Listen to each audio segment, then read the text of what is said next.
at the moment we're looking at stats of 1% employment of disabled people in South Africa.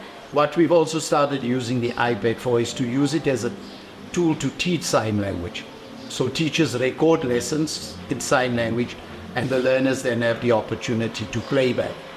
What will you be when you finish school? Every day I'm gonna be working and over here.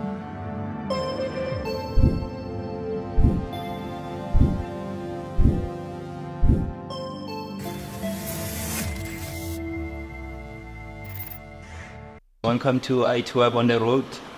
We are here with Michelle from the iSchoolAfrica initiative. She's going to tell us a little bit more about what they do here at the MCK Special Schools. Thank you for joining us today at MCK Special School.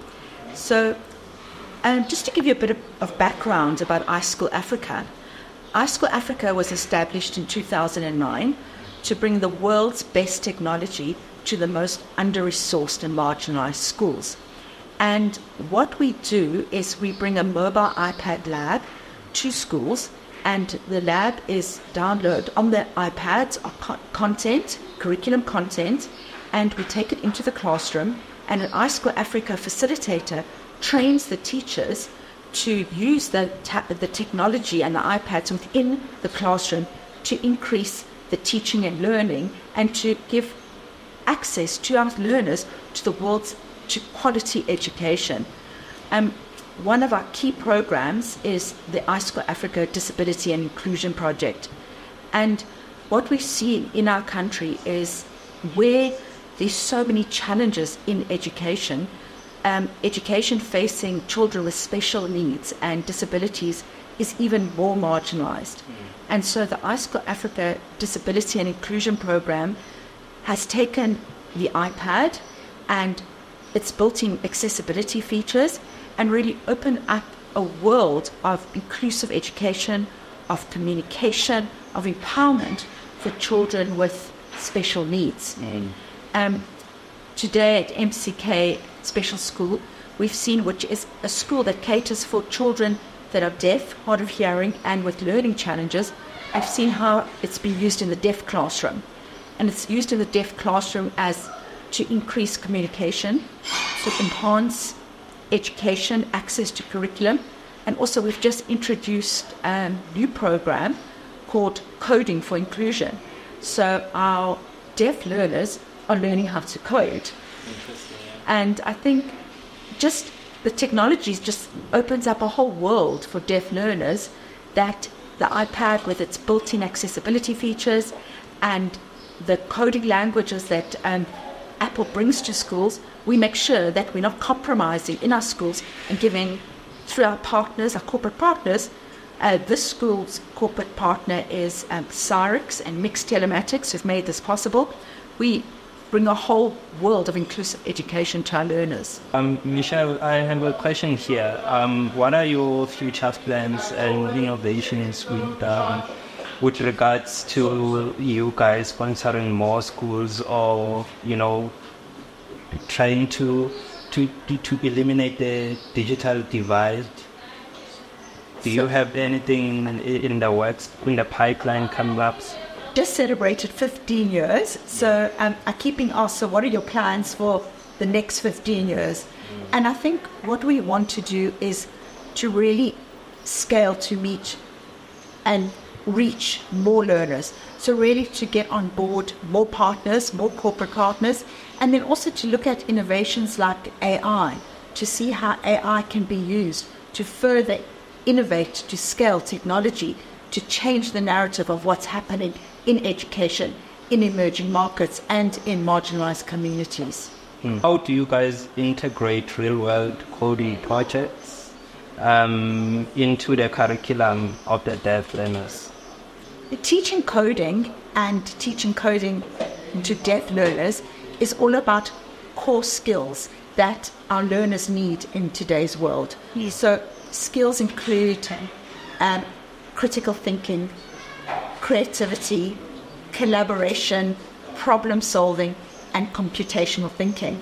So we learn from we teach our learners from basic unplug block-based activities right up to app development. So we have deaf learners that are learning right at the beginning to deaf learners who have qualified as iOS developers. So I think there are two motivations for our Coding for Inclusion.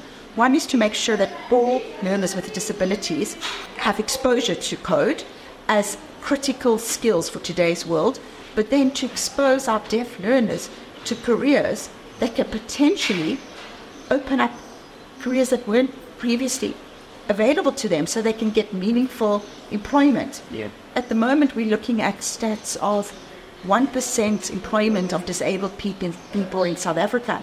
If we can create meaningful employment, inclusive environments, it really is something that we've achieved success. Yeah. Do you have any success stories of such learners? Oh, yes, we do, definitely. So one of our programs we're most proud of is last year we trained 8 deaf youth to become iOS developers, and those developers are now currently acting as iOS developers. 2 of them are junior developers in iStore and the Port Group, and one of the developers is a facilitator for iSchoolAfrica, teaching our learners to code, and another 2 of the team are actually working in our tech team at the core group. And so all of them have really entered into the world of inclusive, of meaningful employment. But I think what's more important is that the employees around them have started to learn sign language, have started to learn more about what it is to work with disabled people. So we're learning as much as our disabled colleagues are learning. Welcome back to ITWeb on the road.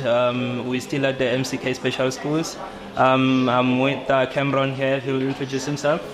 Hi, I'm Cameron Bush. I am the Coding and Robotics Program Coordinator for iSchoolAfrica. Mm-hmm. Thank you, Cameron. Can you maybe tell us how has the integration of technology and the iPads into the learning impacted the deaf children and their learning? So the integration of the iPad has been groundbreaking for the learners because it's no longer just a tool for consumption. It's almost a communicative tool. Yeah. It's no longer just this learning device, but it's a device for them to express themselves and communicate. So I myself am an educator. I was teaching at a high school before this, where we were just still very new with the bringing technology into the school. So I'm used to the teaching environment and when it comes to bringing it in, but I had no experience coming into a deaf school. So it was really amazing to see that a device is not just used for educational purposes, but it's used for them to actually communicate and have conversations with one another. Interesting. And also, how has this integration of technology helped you as an educator? I mean, we all know that educators are swamped with admin. We're overworked. We've got a lot of things to do. I mean, we're playing parent, we're playing policeman, we're playing lawyer. There's a lot of things that we do. So sometimes teaching is a little bit on the back burner because there's just not enough hours in a day. Where when it comes to technology, it almost allows us to be a bit more autonomous. It allows us to do things we previously were not able to do because, I mean, writing takes a bit of time. Paper-based work, it takes time.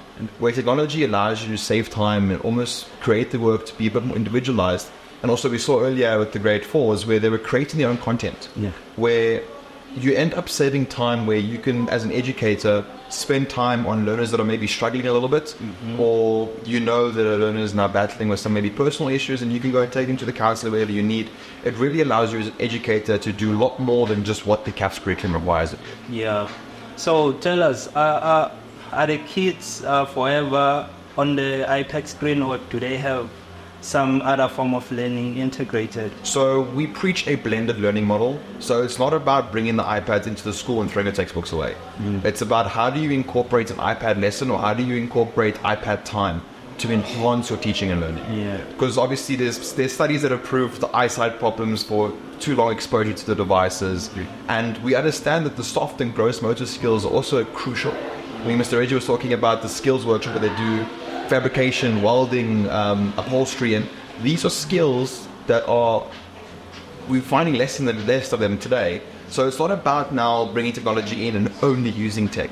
It's about how do we use tech to enhance what we're currently doing, but also not just throw away everything that we currently have at the school. Okay. What coding languages are you guys using? So the Everyone Can Code curriculum that is designed by Apple makes use of the language called Swift. So if you were in the Apple ecosystem where your iPad, your Apple Watch, your MacBook, your iPhone, all of the apps that you find on the App Store are coded in the Swift language.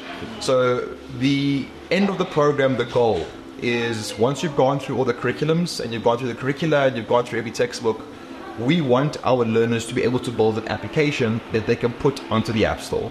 So it's a long process. It's not as easy as starting 6 months and now you've got an app on the market. Yeah. There's 2 different textbooks in the junior phase and 4 other textbooks in the senior phase. So you're looking at 6 textbooks all in all, where the senior phase is about 180 hours recommended per textbook. So the end goal is to have learners capable of creating apps and putting apps, publishing it, and solving real-world problems with technology. Yeah. It's not about putting a game on the market. It's how do we solve problems with the use of applications. Okay, I heard one of your developers or facilitators created a new symbol for some of the...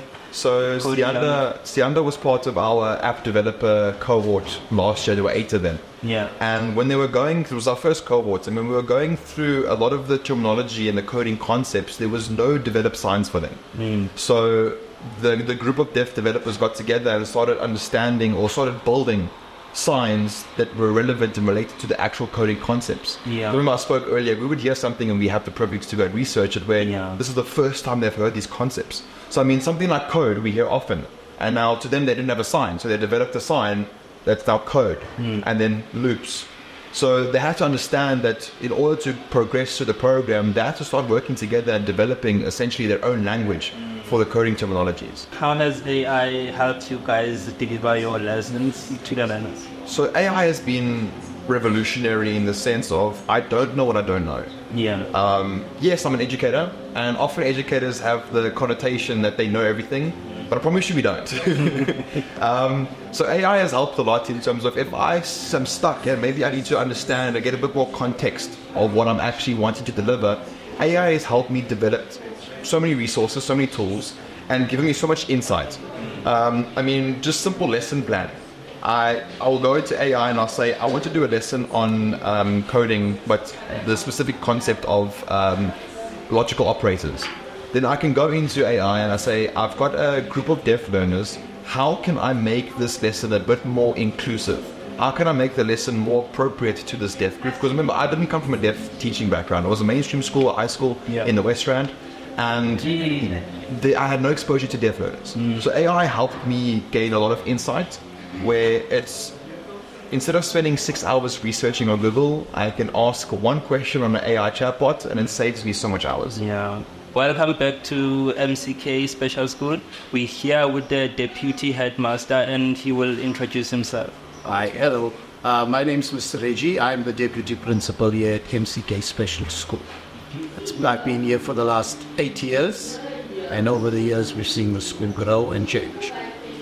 Good. How has the iSchoolAfrica initiative impacted the learning for the deaf students here at MCK? Okay, so iSchoolAfrica has changed the learning concept for us here at MCK Special School. It has introduced iPads to our learners, and it's with the iPads have come a whole range of new technologies. So for my learners, it has changed the perspective completely on what learning is all about. Our learners are now exposed to technology. They use the iPad almost as a learning device. They are exposed to all the apps that come with it, and with the apps come learning experiences. And most important for our deaf learners, the iPad becomes a recording device. So when they are doing their assessments or their projects or their assignments, they actually use the iPad to record, to research, to type out and do everything that's needed. So they do not have to now rely on, so to speak, old-fashioned PCs or handwritten projects. And that has just revolutionized what it means for the deaf learners. Remember, deaf learners are very visual. They need to see images in order to understand concepts. So with access to technology, the internet, the world out there, using the iPad for them opens up an entire new perspective on what education is all about. And for our learners, you need to understand the majority of my learners come from impoverished backgrounds. So they're not normally exposed to this kind of technology, and it is through the initiative and the responses from iSchoolAfrica, what our square, that our kids are now on par with all the learners that are out there in the real world. How has the integration of the iPads into the learning, how has it impacted the educators themselves? Are they finding it easier to teach? Yeah, look, sorry to interject, but initially, yes, it became a challenge because the teachers themselves needed to get used to using the iPad as an instrument. But now that, iSchoolAfrica has run enough workshops for our teachers and there's been lots of training that goes, it's ongoing. So with that, now teachers are able to also plan lessons around what is available on the iPad in terms of the preloaded apps, but they also at this point in time able to develop lessons using the iPad as a means of teaching. And like I said earlier, with them introducing a lot of visual material that the learners need to use. What we've also started using the iPad for is to use it as a tool to teach sign language.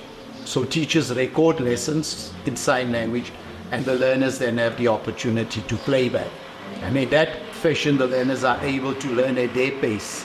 They're able to go back, go forward, go back, go forward, and in so will reinforce exactly what they missed. Okay. And then what are your wishes for MCK in the future with regards to integrating technology into the learning? Well, our wish is for us to become a technological hub for the entire area that we service here in this part of Lenasia, but also for us to become almost pioneers in deaf education using technology. Our wish is for my educators to be able to create resource packs that iSchoolAfrica can then distribute to other schools for the deaf, so that schools for the deaf can almost have us as a resource center where the iPad becomes the principal tool of technology and the principal teaching instrument. Because sign language is a language that is made up of gestures. Yeah. And through recording these gestures, it's stuff you create for the future and for learners to be able to have access to it. What we'd also like to see is that our parents of our deaf learners become involved in learning sign language through the use of technology, not just attending classes on a Saturday, but having it as an instrument they can use on a daily basis. Yeah, our hope is that we will continue developing with iSchoolAfrica's support and develop this into a technological hub for the use of iPads. Mr. Reggie, thank you for such a warm welcome. It was a wonderful experience seeing what was happening in the school, seeing how your educators actually interact with the iPads and the learners as well. Pleasure's all ours. Thank you so much for sharing your day with us. Finding about animals. Sydney. I find about animal in something like different in lion, in elephant, in a monkey, and a skull, and a cow. That's all. Oh, nice. What is your name? Liana, Liana. Okay, what grade are you in? grade 5A. Grade 5A. Okay. What you want to be when you finish school? Every day I'm gonna be working over here. Do you want to make hearing aids? Yeah, to like a doctor to help the children like us, and then I want to try to show them how to sign. Oh, nice. I like to go to the hospital hearing aid. What is your name? My name is Bere Makam. Okay. Yes. And which grade are you teaching? I'm teaching intermediate phase, Okay. grade 5. So I'm teaching maths, Okay. sign language, and life skills. But my passion is to make these kids to be able to read and write and to be independent and participate in the economy of this country. they must not depending on the sa when they grew up. Do you understand? There's a lot of potential. Some of the children that we teach, they are hard of hearing. They hear, but the problem that we have, it is the language barrier. They're coming from different communities, disadvantaged communities. At home, when we say amanzi, they will understand. But here, we're saying water. But when you say in sign language, you're making like this. Now, it becomes difficult for the child to understand the water and thus, and also manzi. That's another thing that we are having. Another problem that we have is the parental support. The school is so generous, it's offering sign language on Saturdays, free, so that the parents can be able to help kids. But it's not happening. There are very few parents that are coming, and they really support. And we are very worried about the kids when they go home. Actually, when the bell rings to go home, they're reluctant to go home because they come here to socialize with other people at home. There's nobody to talk to. So it becomes a very difficult problem for them. And on Monday is a problem. They become so confused. Whatever you taught them on the previous week, they forgot everything. It's even difficult when you give them the homework. It's a big problem because they don't communicate. Another thing that they have, they've got a lot of potential, but they're confident. They don't have confidence. And to read. So we're pushing hard that they must be able to read. For an example, if they get lost, they can be able to take a cell phone number, and write for you. I'm staying in El Dorado Park, the number, my mom's phone number. But some of them, they don't know. They will say, there, far. That if you're saying there, that means far. Where's far? Now you ask, they will say the road like this. And now the parents, we really need the parental support. And the school is doing everything in their power to make sure these kids there'll be something in future. Great. I also want to ask, in terms of the iSchool initiative with the tablets, how is it helping you guys? They love it to bits. And they love maths. There are a lot of things that in maths, in that iPad, remember? Yes. And it gives us time to do our administration work as well, because we just tell them, you just give it one, and then we just, we put it there. And everybody can be able. And now I'm teaching life skills and maths. It helps me so much. And this term I was doing creative art, where they're able to do with the different colors, strong colors. They were so good. If I can show you what they've done wonders. And they love it to fit. It assists a lot. And also, now that they are not exposed to all those things, they will take photos of themselves, dancing and do all. We see so many things that they can do. It helps so much. And also, I don't have so much space to speak ugly about my government, but also really, if we can be given an opportunity to, not to choose the curriculum, but to have a say what the kids can be able to do or not, other than to be drawn in the same curriculum with the mainstream, it becomes so difficult. And we have some big problems here. There are kids that come here at 14 years, first time. And now, because of the rules and the laws of this country, we cannot take that child to grade R. You'd have to be par with the other children the same age. Now, where do you feel the gap from 3 years when they go to creche up to grade 5? We have that difficult problem that we have. So maybe if you can, the issues of infrastructure, that's my opinion. Okay. That if maybe we can have a bridging class.